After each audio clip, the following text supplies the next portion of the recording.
Құрметті оқырман, Гуджан бүгін Айгүл балалармен қыдырып жүрген кафеге келіп кешірім сұрады.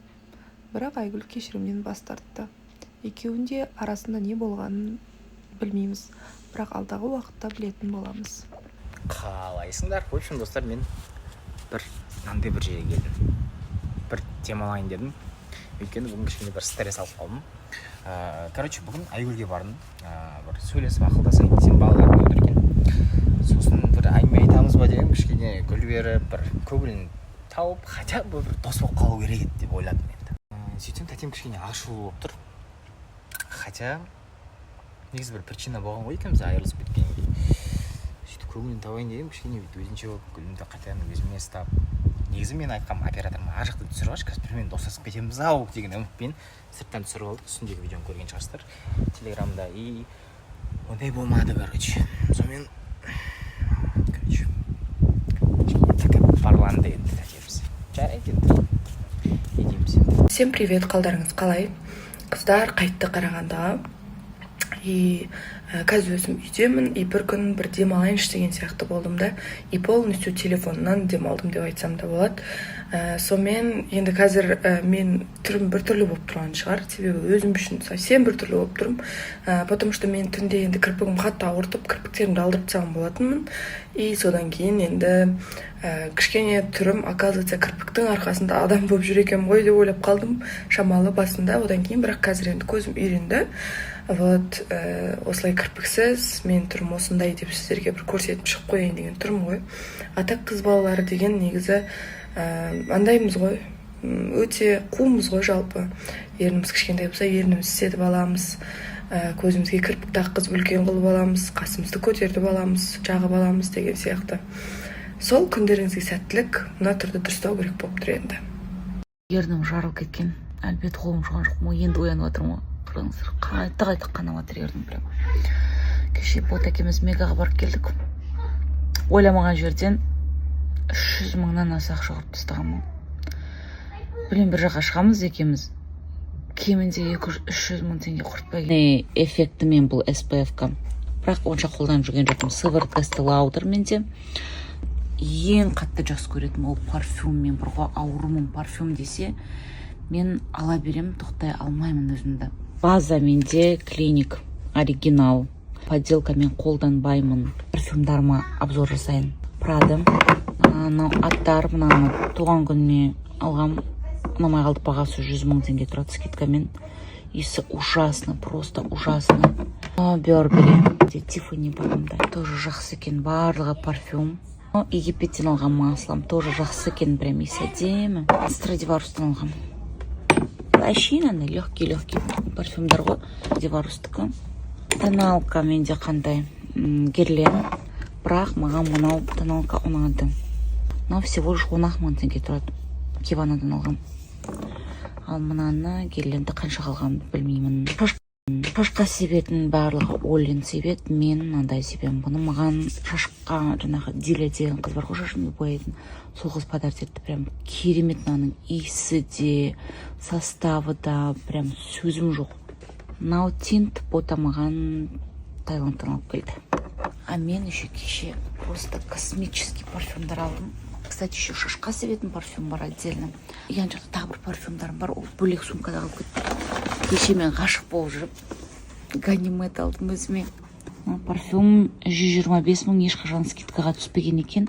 Бірақ кеше мен 106 мың 250 теңгеге алдым бұны. Прям иісі деген кайф мынаның. Одан кейін Бакарат алдым. Мама, я влюбилась Бакаратқа, представляете. Мынаны мен Бетиманиядан алдым, Ганимедті, мынаны мен Золотой яблокадан алдым.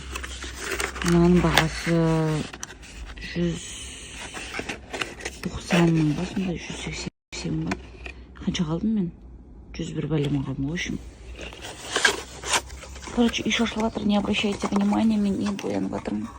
Бакараттың именно мынауы қазір мен түнде үстіме Бексұлтанға ашып көрсететін жан парфюм алдым деп. Сонымен сепкем кішкене осы халатпен жүріп. Үстем халатыма түсіп қалған, қазір иіскесем прям так свежо пахнет. Күшті на парфюм. Қымбат. Мен барлық парфюм қымбат. Барлығы оригинал емес парфюм сеппеймін. мынау осындай иісі. Просто космос. Маған қатты ұнады ана парфюм. Тағы бір күшті парфюм бар еді, оны Бексұлтан алып жоғалып тастады. Прям андай керемет болған иісі. И Estée Lauder'дың ана күні Ляска подругам советовать еткен осы тоналкасын алдым. Күшті жеттін о тоналка. 27 мың теңге тұрады. Мен 21 киімін алдым Золотое яблокодан, приложениеңіз болса скидка береді. Киімдер алдым. Двойкалар. Күшті двойкалар. Ал полосатые 29 мың ба сондай тұрады. Ал белые 40 мың теңге тұрады. Тұр кеттік. Барақта апасы деген. Ошмантайға қарай отыр апасы. Видеоға түсірем ама сізді.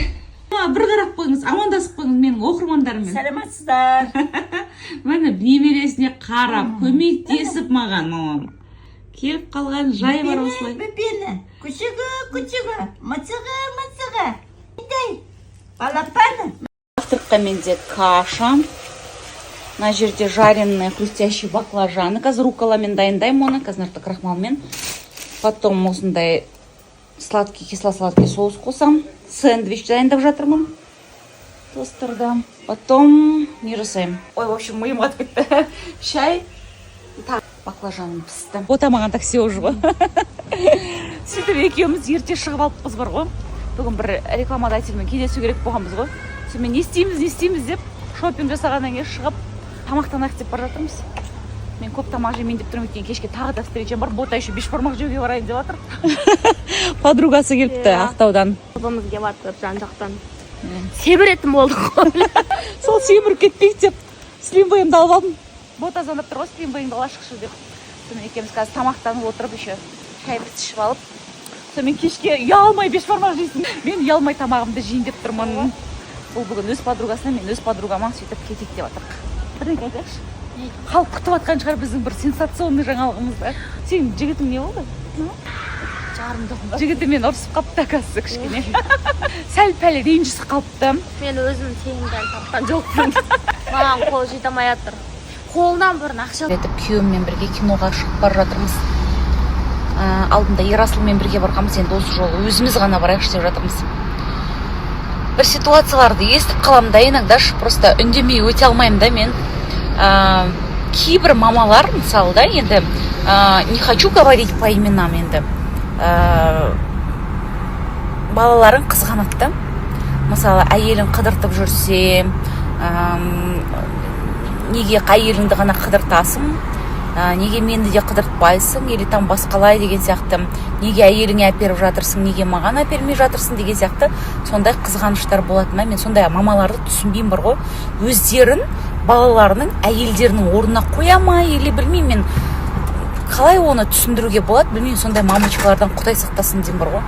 Честно, өсіп қыдырып жүргенде, сондай кезде наоборот балам бақытты болсын осы келініммен деудің орнына наоборот вот ойымды жалғастырып айтайын ары қарай. Сөйтіп баласы әйеліне бір нәрсе алып берсе, маған да әпер, маған да бүйт, маған да сөйт деп.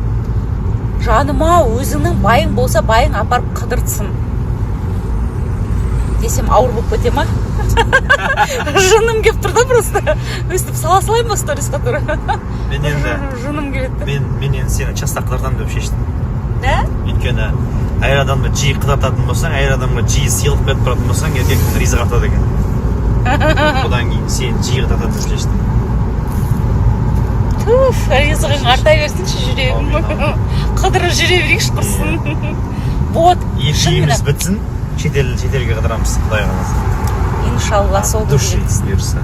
Өзіміз бала шағаптарды тастап өзіміз барайық құрсын. Өзіміз. Чисто. Только вдвоем.